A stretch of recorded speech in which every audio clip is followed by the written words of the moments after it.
마태복음 5장 1절에서 12절의 말씀 봉독하겠습니다. 예수께서 무리를 보시고 산에 올라가 앉으시니 제자들이 나온지라 입을 열어 가르쳐 이르시되 심령이 가난한 자는 복이 있나니 천국이 그들의 것이며 애통하는 자는 복이 있나니 그들이 위로를 받을 것이며 온유한 자는 복이 있나니 그들이 땅을 기업으로 받을 것이며 의에 줄이고 목마른 자는 복이 있나니 그들이 배부를 것이며 긍휼히 여기는 자는 복이 있나니 그들이 긍휼히 여김을 받을 것이며 마음이 청결한 자는 복이 있나니 그들이 하나님을 볼 것이며 화평하게 하는 자는 복이 있나니 그들이 하나님의 아들이라 일컬음을 받을 것이며 의를 위하여 박해를 받은 자는 복이 있나니 천국이 그들의 것임이라. 나로 말미암아 너희를 욕하고 박해하고 거짓으로 너희를 거슬러 모든 악한 말을 할 때에는 너희에게 복이 있나니 기뻐하고 즐거워하라. 하늘에서 너희의 상이 큼이라. 너희 전에 있던 선지자들도 이같이 박해하였느니라. 아멘. 오늘 저는 말씀의 제목을 출간된 책의 제목으로 함께 하고 있습니다. 이 책을 만들게 된 것도 어떻게 보면 정말 우리가 믿음의 삶을 살아가면서 어떤 목적의식을 갖고 살아가야 하는가. 아니 내가 이 믿는다는 것, 이 행위, 이 삶에 대한 태도가 무엇을 위하여서 필요한 것인가에 대해서 좀 정리가 필요하겠다는 생각을 해봅니다. 그런데 문제는 이것을 인식하셔야 합니다. 우리가 죄인이었기에 우리가 생각하는 모든 것이, 계획하는 모든 것이 악하다고 성경은 규정합니다. 창세기 6장에서 사람의 생각하고 계획하는 모든 것이 악하다고 이야기를 합니다. 그러니까 이 땅에 너무 좋은 분들이 많잖아요. 우리가 아는 좋은 철학자들, 멋진 선행을 보인 의인들 많습니다. 그런데 악하다는 것이죠. 이제 이게 언뜻 오진 않습니다. 저분은 법 없어도 살 뿐이야 라고 하는데 왜 악하다고 할까?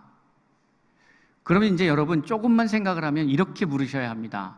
내가 생각하는 악의 개념과 성경이 생각하는 악의 개념이 다른가? 내가 생각할 때에는 우리 공자 선생님 얼마나 좋을까? 우리 맹자 선생님 참 좋으시다.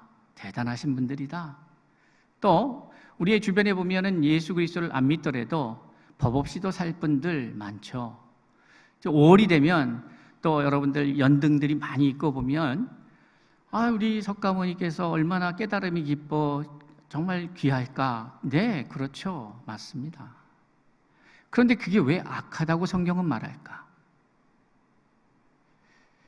그러면 우리가 생각할 때의 악의 개념과 성경이 말하는 악이 차이가 있는 것일까? 한 번쯤은 물어봐야 된다고 생각합니다. 그리고 성경이 말하는 악으로 우리의 악에 대한 입장을 바꿔야 되겠죠. 이것이 바뀌어져야 왜 성경에서 계속해서 언급하고 있는 이 악의 문제를, 왜 이 문제를 다루는 것이며 또 이것을 해결하기 위해서는 어떻게 해야 하는지를 우리가 수용할 수 있게 되는 것이죠. 그냥 성경에서 말하는 악과 우리가 이 사회가 말하는 악의 그 차이를 모르고 그것을 같은 단어라고 동일하게 사용하다 보면 같은 말을 하는데 왠지 다른 말 같은 거죠.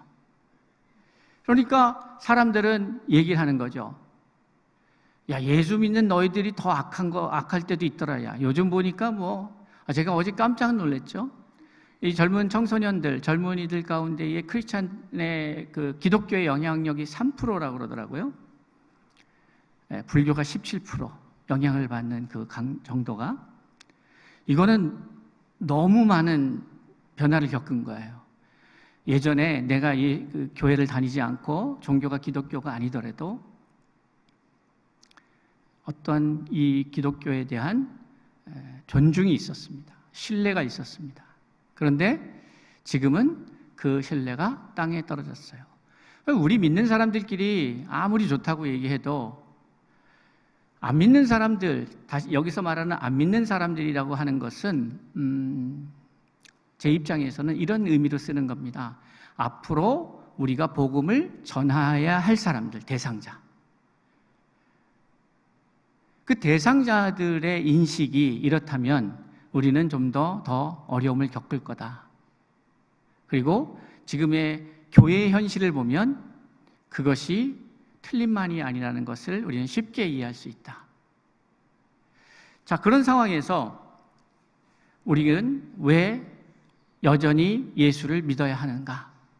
혹은 내가 교회 생활을 하고 신앙생활하는 목적은 무엇인가를 한번 되짚어 보는 필요가 있는 것이죠.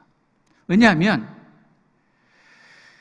우리가 생각하는 언어들 혹은 단어들이 세상의 것과 분명히 차이가 있어야 하는데 그 차이 없이 사용하고 있기 때문에 발생하는 많은 그 몰 이해가 있습니다.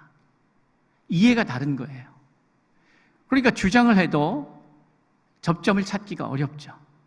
전혀 다른 이야기를 하고 있으니까. 그럼 세상이 말하는 악은 뭘까?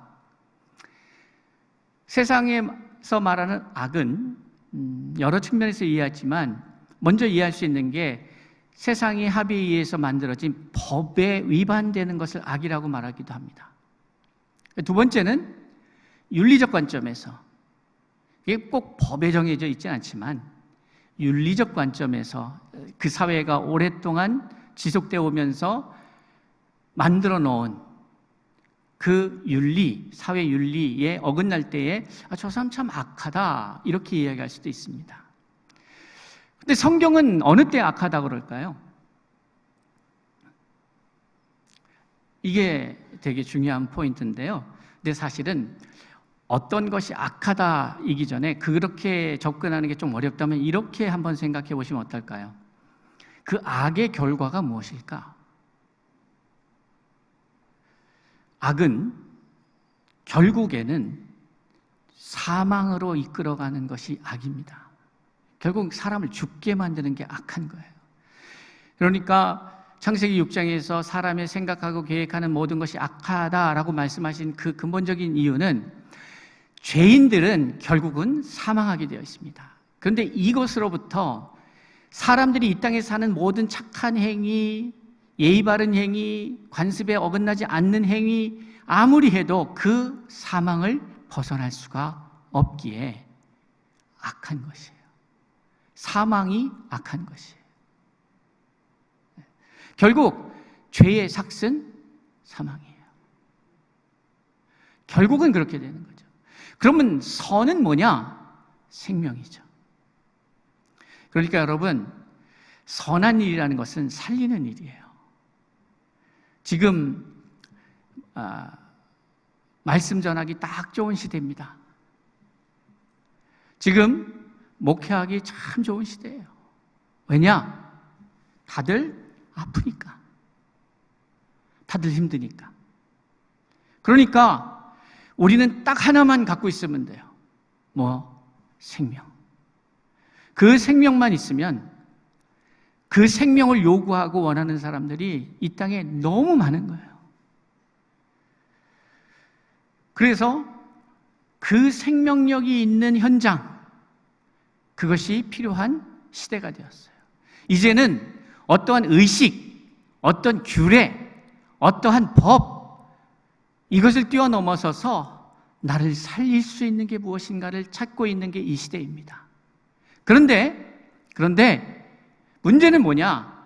내가 그것을 제대로 판단할 만한 지적 능력이, 영적 능력이 없다는 거예요. 그러면 여기서 저는 제안 드리고 싶습니다. 이럴 때 어떻게 해야 되냐면 우리가 살 수 있는 방법, 그러니까 내가 잘 모르는데 이것이 참 길인지, 이 길이 참 길인지 모르는데 내가 어떻게 하겠어요? 방법이 없죠. 여러분 안에 방법이 없습니다.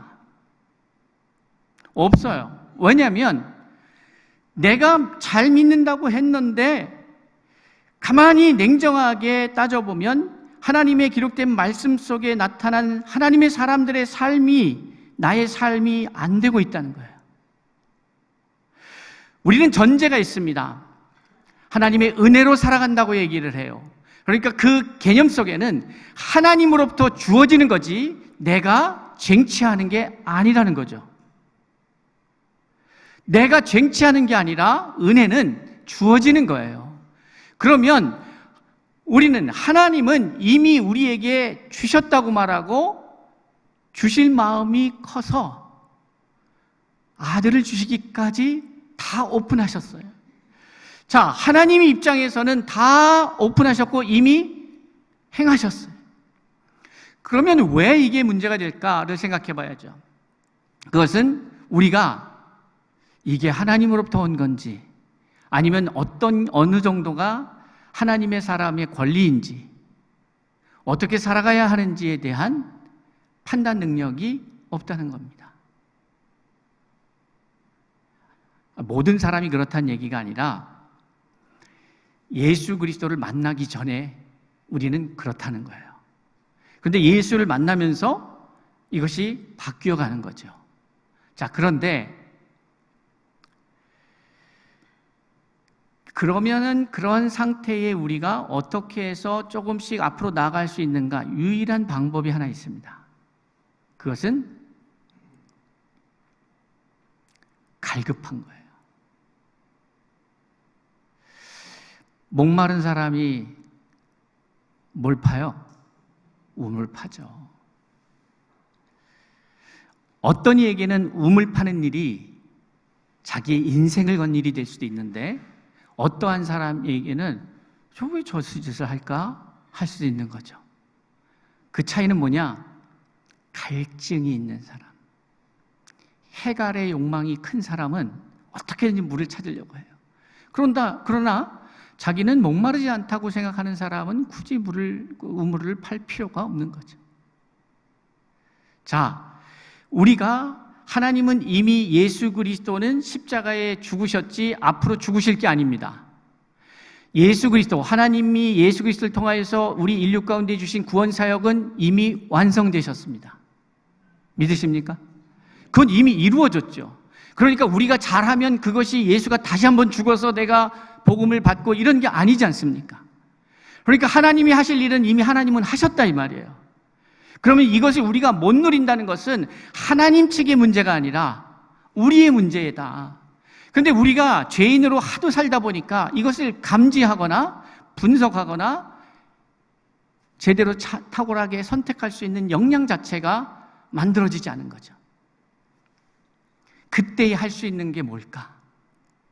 그것은 갈급한 거예요. 살려달라고 다른 어떤 것보다도 나의 영혼의 문제를 향해서 부르짖어야 하는 것이죠. 너는 내게 부르짖어라. 내가 내게 응답하겠고 내가 알지 못하는 크고 비밀한 일을 내게 보이리라고 말씀하십니다. 구원의 비밀. 여러분, 우리는 코디엠 사역이 어떻고 코디엠 교회가 부흥하고 이런 얘기가 의미가 없습니다. 지금 중요한 것은 내 영혼이 어떠냐예요. 제가 목사를 하느냐 안 하느냐의 문제도 아니에요. 내 영혼이 지금 살아있느냐?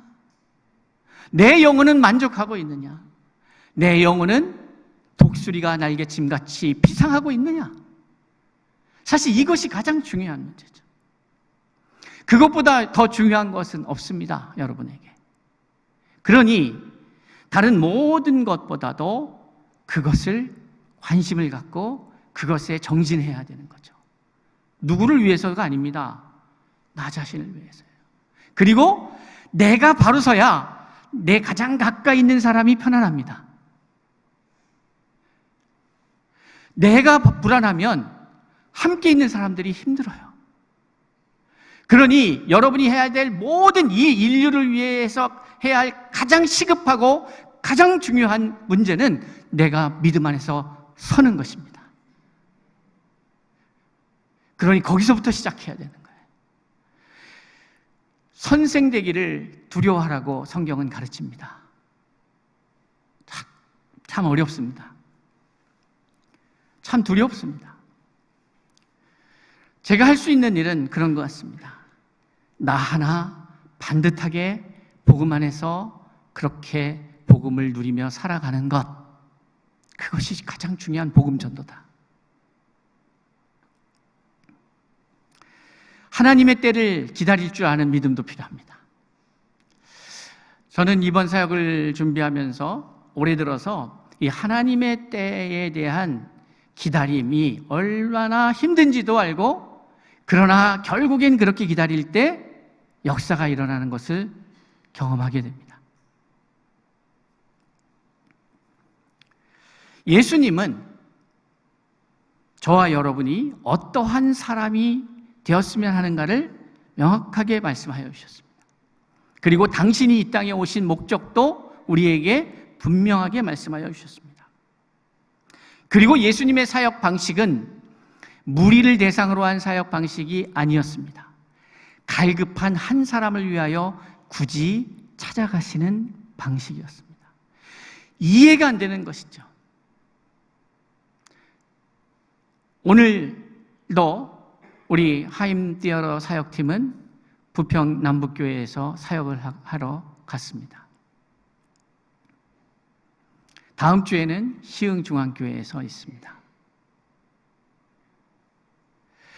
저는 그 공연을 볼 때마다, 그 사역 볼 때마다 저에게 요즘은 제 관심이 이제 제가 은혜 받는 코드가 마리아의 사역으로 이렇게 좀 더 저에게 강렬하게 다가오는데, 그 전에는 우물가의 여인의 그 공연 중에서 강나리 배우의 메시지가 하나 있습니다. 그게 굳이라는 말이에요. 굳이.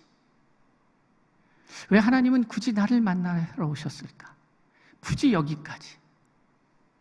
우리 이런 거 합니다. 그 사람을 만나러 가는데 그 사람이 부담스러워하거나 하면은 이거 아무것도 아니야 하려고 지나던 길에 들렸어, 이런 말들 많이 하는 것 같아요. 그죠? 아니면 여기 무슨 볼 일이 있어서 왔다가 연락한 거예요. 부담 주지 않으려고. 그런 것 같아요. 그런데 제가 제 경험상 실질적으로 근처에 갔다 생각나서 연락하는 경우도 있습니다. 그런데 이제 제 경우를 보면 이런 것 같아요. 그 사람 때문에 그 일정을 만드는 경우도 있어요. 그 사람 때문에 그곳을 가는 경우도 있다 이 말이에요. 그 한 사람 때문에. 그런데 그게 예수님이 그렇게 하셨다고요. 그런데 예수님은 내가 이 사람을 만나서 얼마만큼 내 사역에 도움이 될까 안 될까를 생각하지 않았습니다. 전혀 않았습니다. 그렇게. 왜냐하면 그게 필요가 없으시니까. 그런데 이상하지 않습니까? 여러분, 저와 여러분은 하나님을 이야기할 때 하나님의 별명들이 많아요. 그죠? 그래서 우리가 하나님을 이야기할 때에 치료의 하나님이라고도 말하고 전능하신 하나님이라고도 말합니다. 전지하신 하나님이라고도 말하죠. 승리의 하나님 말해요. 자, 그런데 여러분은 하나님이 전능하시다는 사실을 믿습니까? 전지하시다는 사실도 믿으십니까? 전능하지도 전지하지도 않으면 하나님이 아닌 거죠. 그러면 전능하신 하나님의 타이밍이, 하나님의 시간이 맞습니까? 저와 여러분의 시간이 맞겠습니까? 하나님의 시간이 맞죠. 그러면 하나님의 시간을 기다릴 필요가 있는 거예요. 그런데 제일 어려운 게 뭐냐면 결국은 나예요. 이거는 제가 그냥 뭐 대단한 간증은 아니에요. 예, 저도 우리 작년에 그 하반기 감사 예배 때 간증해 주신 분 우리 집사님을 보면서 간증은 대단하지 않아도 되는구나 하는 것을 제가 이제 알았기 때문에 어떤 일이 있었냐면 이번 사역을 준비하면서 저는 제 스타일이 어떤 분에게 그 일을 맡기면 거의 제가 터치를 안 합니다. 그리고 그것에 대해서 보고가 되면 그냥 그것을 그렇게 진행하도록 제가 도울 수 있는 게 뭔가를 찾는 스타일을 갖고 있습니다. 근데 이번에 예배팀이 준비를 하면서 사역지가 나오고 그 사역마다 이분들이 얼마나 준비를 잘하냐면 미리 컨티가 다 나와요. 특히 예배팀 같은 경우는 미리 합주도 하고 연습도 하고 뭐 하다 보니까 콘티가 나와야 거기에 맞게 연주가 되고 하니까요. 근데 콘티가 나왔는데 찬송가가 너무 많은 거예요. 그러니까 제가 이제 이민교회 경험도 있고 또 직접적으로 현지에 있는 교회들하고 컨택을 하다 보니까 제 안에 어떤 생각이 있냐면 이번에는 찬양도 이런 방향으로 하면 어떨까? 뭐 저런 방향으로 하면 어떨까? 이런 제 메신저로서의 그 생각이 있거든요. 근데 이번에는 이 뮤지컬이 만들어지는 과정부터 해서 그 내용부터 해서 전혀 저하고 관계가 없고 전혀 저하고 의논하거나 상의한 바가 없습니다. 그래서 저는 그렇지만은 하나님께서 그동안 해오셨던 일들을 알기 때문에 그것을 믿고 기다렸죠. 근데 콘티가 나왔는데 너무 제 마음에 안 드는 거야. 그래서 그리고 또 제가 어지간해 마음에 안 들면 뭐 그냥 잘 해서 하면 되겠지. 그런데 너무 마음에 안 들어서 막 이렇게 화가 나기 시작하는 거야. 진짜. 그래서 막 여기까지 올라오고 이거 내가 연락을 해? 마라. 막 이러는 거야. 근데 안 했어요. 안 한 이유는 마귀가 내 마음을 흐트러뜨리는구나. 만약에 이게 내가 그림대로 내가 원하는 대로 안 된다고 할지라도 혹은 그 예배팀이 만약에 실패하고 안 좋은 상황이 벌어져도 하나님은 또 그 팀을 향해서 은혜는 받을 거예요. 뭐 역사는 각자의 어떤 상황이 벌어지면 각자의 어떤 사람은 이 상황에서 은혜도 받고 어떤 사람은 분노가 나고 이런 거는 다 일어나거든요. 그런데 이 팀도 만약에 본인들이 생각할 때 실패했다 생각하면 그것을 통해서 배우는 시간이 필요하겠구나 생각했기 때문에 일찍 얘기를 안 했어요. 그런데 시간이 가면 갈수록 이 화가 막 올라오는 거예요. 그런데 메신저가 화가 나기 시작하면 그럼 되겠습니까? 그게? 그러니까 저도 도전이 되는 거죠. 계속 하나님의 이 사역을 준비하면서 그리고 마귀가 항상 위대한 일이 일어날 때는 계속 제 심기를 건드리고 계속 사고를 만들고 하는 일들이 벌어졌다는 것을 경험상 알고 있기 때문에 안 했어요. 그리고 마음을 다스리기 시작했어요. 그런데도 계속 일어나요. 그래도 끝까지 아직 지금까지 안 했어요. 이제 오늘 가는 마당에 제가 얘기하는 거예요. 그런데 어떤 일이 일어났냐? 계속 콘티가 업데이트 되더라고요. 근데 그 곡을 보는데 제가 너무 좋은 거예요. 근데 지금 과정 속에서 이런 마음이 있었거든요. 이것도 성령이 하셔야지 내가 개입하면 감정 상할 수 있다 서로. 그러니 나는 가만히 있자. 성령님, 만약에 이게 이대로 진행됐는데 성공이면 제가 잘못한 거니까 그건 하나님 앞에서 내가 또 훈련을 받는구나 깨달으면 되는 거고 역시 하나님이 나서셔야 되는구나. 그러니까 이것이 다 훈련이고 내가 자라가는 거구나 하는 생각으로 안 한 거거든요. 역시나 성령께서는 말씀하시고 추가되는데 예를 들어서 그냥 쉽게 한 곡, 두 곡 정도는 추가될 수 있잖아요. 근데 너무 많은 곡들이 추가되는 거예요. 제가 그거 보면서 생각이 들었어요. 하나님의 일이지. 하나님이 더 나보다 관심이 있지. 하나님이 행하실 것이지. 그런 거죠. 그런데 그걸 못 기다리죠. 그걸 못 기다려요. 우리 코디엠 교회가 50년을 기다리고 있어요. 하나님의 때를. 부흥의 때를 말하는 게 아니에요. 그러니까 성장의 때를 말하는 게 아니라 진짜 이 시대가 필요한 교회가 되는 순간이 언젠가. 우리가 준비가 되어서 이제 우리를 사용하실 때는 언제일까? 그걸 개인적으로 가면 나를 하나님이 언제 사용하실까? 노아는 어떤 심정으로 수백 년을 살아갔을까? 노아가 당대의 의인이었다면 그 안에 질문은 없었을까? 성경에 기록되지 않은 600세 이전의 이야기들, 600년의 그 이야기들이 있잖아요. 물론 그 전에는 예측하기는 한 100여 년은 방주 짓느냐고 시간을 보냈겠지만 한 500년 가까운 시간에 노아에 대한 이야기는 기록되어 있지 않아요.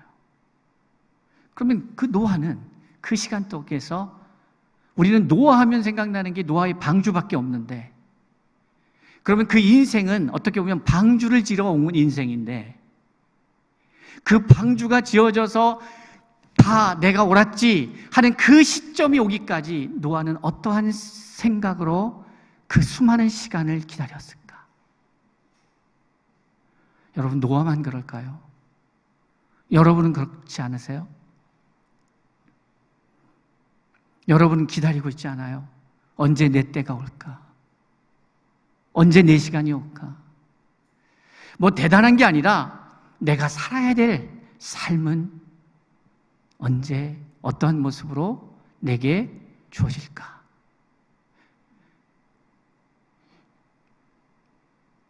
윤봉길 의사는 20대 초반에 자기의 삶을 마감하면서 자기가 살아야 될 삶이라는 것을 확신하였기에 그 길을 갔겠죠. 예수는 33년의 이 땅에서의 삶을 살면서 그 순간이 자신이 마무리해야 될, 자기가 짊어져야 할 시간이었음을 알았죠. 그러니까 그렇게 갔죠. 그러면서 다 이루었다 하지 않았습니까? 제 바람은 이거죠.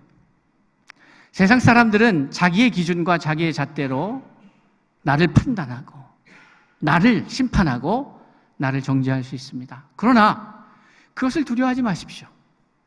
왜냐하면 가짜 심판자이기 때문에. 진짜 심판자는 누구냐? 하나님이시니까. 사람들이 나를 영웅이라고 혹은 스타라고 혹은 유명한 사람이라고 얘기했는데 하나님 앞에 섰을 때 내가 누군지 나는 도무지 모르겠다. 충분히 그런 일이 일어납니다. 반면에 이 땅에서는 죄인으로 십자가를 졌고, 이 땅에서는 그 복음을 증거하다가 십자가에 거꾸로 박혀 죽고, 이 땅에서는 가난하고 궁핍하게 살아갔는데 주님 앞에 섰을 때에 착하고 충성된 종이라. 우리는 누구의 심판을 두려워할 것인가? 이 땅에서 우리가 우리의 가족을 이루고 시간이 우리에게 주어져서 살아가는 그 순간순간 속에서 우리는 무슨 생각으로 그 시간들을 마주하고 있는가? 저는 우리 코디엠교회 모든 성도들이 주님 앞에 섰을 때에 잘했다, 인정받는, 하나님이 인정하시는 하나님의 아들, 딸이 되기를 바랍니다. 그리고 그렇기 때문에 이 땅에 사는 동안에 세상의 관점에서 성공하지 못한다고 스트레스 받지 마십시오.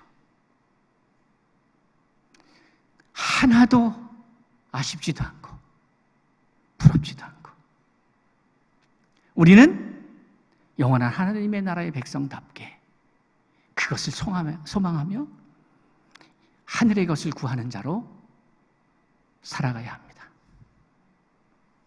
저는 오늘 예수께서는 공생애를 시작하면서 그 이야기로 시작하신다고 보입니다. 예수님 입장에서 보면 너무나도 명백하게 보이셨기 때문에 어떤 사람들은 예수한테 사기를 당했다고 생각할 수 있지 않을까요? 뭐 대단한 것처럼 뻑적지근하게 뭘 하는 것처럼 하더니 십자가에 죽으셨으니까 베드로는 뭐가 될 것처럼 뭐 사람을 낚는 어부가 되게 하겠다 하니까 뭐 자세히 따져보지도 않고 재산도 버리고 막 다 버리고 쫓았는데 죽어버렸으니 사기당했다고 망했다고 이렇게 생각할 수 있죠. 과연 그런가? 예수는 아싸리 처음 시작할 때, 일을 시작할 때 분명히 밝혔어요. 내가 왜 이 일을 하는지에 대해서 명확하게 밝혔어요. 그게 오늘의 말씀이에요. 근데 오늘의 말씀을 가만히 보면 마지막이 뭐냐면 의를 위하여 박해를 받은 자입니다. 의를 위하여 박해를 받은 자는 복이 있다. 그리고 마지막에 뭐라고 얘기하냐면 나로 말미암아 너희를 욕하고 박해하고 거짓으로 너희를 거슬러 모든 악한 말을 할 때에는 너희에게 복이 있다. 기뻐하고 즐거워하라. 하늘에서 너희의 상이 큼이라. 너희 전에 있던 선지자들도 이같이 박해하였느니라. 너희 전에 있던 선지자들, 너희가 대단하게 생각하는 엘리야도, 예레미야도, 사무엘도, 모세도 다 어떻냐? 박해를 받았다. 근데 너가 뭐라고 안 받을 거라고 생각하냐? 뭐 이렇게 말씀은 안 하시지만 약간 그런 뉘앙스를 엿볼 수 있는 대목이라고 생각합니다. 앞에 선 선지자들이 다 이와 같은 길을 걸었다. 그리고 나도 이 길을 걸을 거야. 그런데 너가 아닐 거라고 생각하지 마. 우리는 그 길을 향해 걷는 거야. 근데 그것 알아? 그 길이 생명의 길이야. 이 이야기를 하시고 사역을 시작하신 거예요. 저는 오늘 이 마태복음 5장 1절에서 12절의 말씀을 우리가 좀 더 진지하게 읽을 필요가 있다고 생각합니다. 좀 더 진지하게. 우리는 이 세상에서 성공하기 위해서 예수 믿는 게 아니에요. 이 세상에서 잘 되기 위해서 예수 믿는 게 아니에요. 아닙니다. 우리가 예수를 믿는 이유는 하나예요. 생명을 얻기 위해서요. 생기를 얻기 위해서, 그 생명을 얻기 위해서. 그리고 이제 우리 코디임교회 성도님들은 계속해서 자라서 하나님의 은혜를 받는 것을 넘어서 이제는 누군가에게 그 은혜를 나누는 자로 가기 위해서 오늘 이 자리에 있는 거예요. 복을 받는 것을 사모하는 것은 어린아이입니다. 그런데 어른이 되면 주는 것이 기쁜 거예요. 그래서 저는 우리 코디임교회 모든 성도님들이 주는 자 될 수 있기를 축복합니다. 나누고 베풀고 주어도 남는, 근데 그 하늘의 비밀이에요. 하늘의 것은 뭐냐? 하나님의 공급하심의 물질, 하나님의 공급하심의 재능, 하나님의 공급하심의 건강, 하나님의 공급하심의 역사, 하나님으로부터 오는 것의 특징은 뭐냐? 날마다 새롭게, 더 새롭게, 풍성하게. 이 세상의 방식은 누구를 소진시켜야 누구가 살아요. 누가 희생해야 누가 이득을 봐요. 근데 하나님의 나라는 다 살아요. 그게 왜 그러냐? 하나님의 나라는 생의 나라이기 때문에 그래요. 생명의 나라. 그래서 저는 우리 코디엠 교회가 정말 잘 모를 때는 어떻게 시작하느냐? 제가 이 팔복을 가지고 이제 설교를 할 거예요. 오늘 이 팔복을 열면서 제가 어떤 마음으로 이 책이 나왔는지, 어떤 마음으로 이 설교를 제가 했었는지, 이거 제가 썼다고 생각하세요? 그렇게 믿으시는 분은 없죠. 저는 설교를 했고 그 기록된 거를 녹취를 받아서 우리 이 목사님께서 정리하시고 거기에 다른 것들을 그 말씀을 듣고 깨달은 또 이 목사님의 은혜가 여기에 담겨져 있는 거예요. 그래서 제가 공저라고 하는 거예요. 이 깨달음이, 우리 두 사역자의 이 아름다운 깨달음이 여러분에게 이 책을 통하여 전달되어질 수 있다면, 그리고 더 나아가서 저희가 깨닫지 못한 이것을 기반으로 더 성취하실 수 있다면, 그것이 이 책에 쓰여진 의미가 아니겠습니까? 그래서 이것을 한 절 한 절 더 깊이 있게 나누는 시간을 가질 거예요. 그런데 이 말씀을 나누기 전에 제가 어떠한 태도로 이 말씀을 보고 있는지, 이 말씀을 어떻게 읽어야 하는지에 대해서 나누고 있는 것이죠. 말씀을 정리해 보고 싶습니다. 우리는 아직 무엇을 판단할 만한 능력이 없다면 우리가 할 수 있는 것 하나, 생명에 대한 갈망입니다. 갈망하셔야 합니다. 그래야 하늘의 은혜가 우리에게 스며듭니다. 그리고 깨닫게 되고 그 깨달음을 기반해서 또 다른 깨달음이 나는 거예요. 이 8단계, 제 얘기는 아닌데 아직까지는 우리 이 목사님이 저에게 주신 말이에요. 이 목사님은 정말 제가 봐도 와, 참 책을 참 많이 읽으시는 분이다 하는 거 알아요. 참 귀해요. 근데 저분 말에 의하면 팔복을 아직 본인이 이렇게 A 스텝으로 이야기하는 설교나 책을 아직까지는 당신은 못 읽어봤습니다 해요. 그러니 당연히 여러분도 못 읽어봤겠죠. 그러니 한번 읽어보시고 깊이 묵상하세요. 너무 짧은 책이에요. 짧지만 깊이 생각해야 할 책이에요. 그래서 오늘 저는 이제 예배가 마치고 공항을 향하여 갑니다. 교회에서 2시쯤에 2시 좀 못 돼서 아마 출발할 것 같아요. 그 짧은 시간이지만 여러분과 예배 후에 교제하고 만나면서 하나님께서 이 하나님의 때에 맞춰서 하나님의 방식으로 하나님의 일을 할 때에 그것에 참여하는 은혜가 얼마나 큰지를 우리가 좀 나누고 교제하고, 짧은 시간이지만 하나님이 한 주 동안에 어떠한 일을 벌이셨는지, 내게 어떠한 역사를 나타내셨는지를 나누는 그런 시간이 될 수 있기를 기대해 보면서, 또 우리 코디임 교회의 예배 후에 귀한 우리 성도님들이 준비해 주시는 그 점심 식사를 할 때에 무엇을 나눌 것인가? 매번 똑같이 뭐 묵상을 나누세요 이런 얘기가 아니라 적어도 이야기의 그 주제 속에 하나쯤은 하나님이 한 주간 나에게 어떻게 말씀하셨습니다. 어떻게 하나님 되심을 증거해 주셨습니다. 라고 이야기를 나누면 훨씬 더 그 식탁이 풍성해지지 않을까 하는 생각을 갖습니다. 우리의 온통 모든 관심은 내가 하나님의 사람으로 온전하여 되어가는 것이어야 합니다. 그래야 성경에 기록된 약속된 축복이 우리에게 주어지는 것이죠. 그 은혜를 사모합시다. 지금 내 마음 가운데 아직 그것에 대한 사모함이 없다면 하나님 내게 사모하는 마음 주세요. 하나님 내게 칼급한 심령을 주세요. 이렇게 기도해 보는 것도 좋을 것 같아요. 그리고 여러분이 겪어가고 있는 많은 어려움 있잖아요. 하나님을 신뢰하십시오. 필요하기 때문에 주어진다는 사실을. 그리고 그 과정을 통해서 내가 자라가고 있다는 사실을. 그것을 신뢰할 수 있어야 합니다. 그러나 여러분 기억하십시오.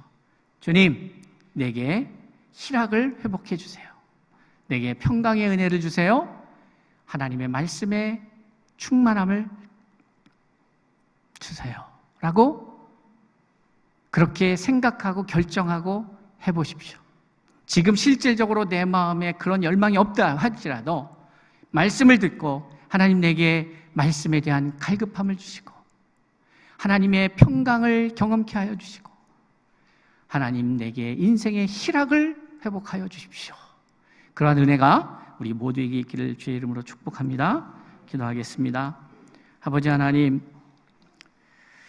온전한 하나님의 사람이 되고 싶습니다. 그래서 예수님께서 우리에게 가르쳐 주신 바 그 8단계를 하나하나 곱씹으며 그것을 살아내며 그 계단을 올라가고자 합니다. 주님, 우리에게 소망하고 열망하고 갈망하는 마음 주시고 이 땅에서 예수를 이용해서 예수 덕 봐서 성공하려는 것이 아니라 예수와 같은 자 되어 예수와 같이 살며 조금 더 이 땅에 미련 없이 하나님의 나라를 소망하며 살아갈 수 있는 자 되게 해 주세요라고 마음으로 주님 앞에 부르짖는 우리 모든 코디엠 교회 성도들 되게 하여 주옵소서. 감사하오며 예수님의 이름으로 기도합니다. 아멘. 452장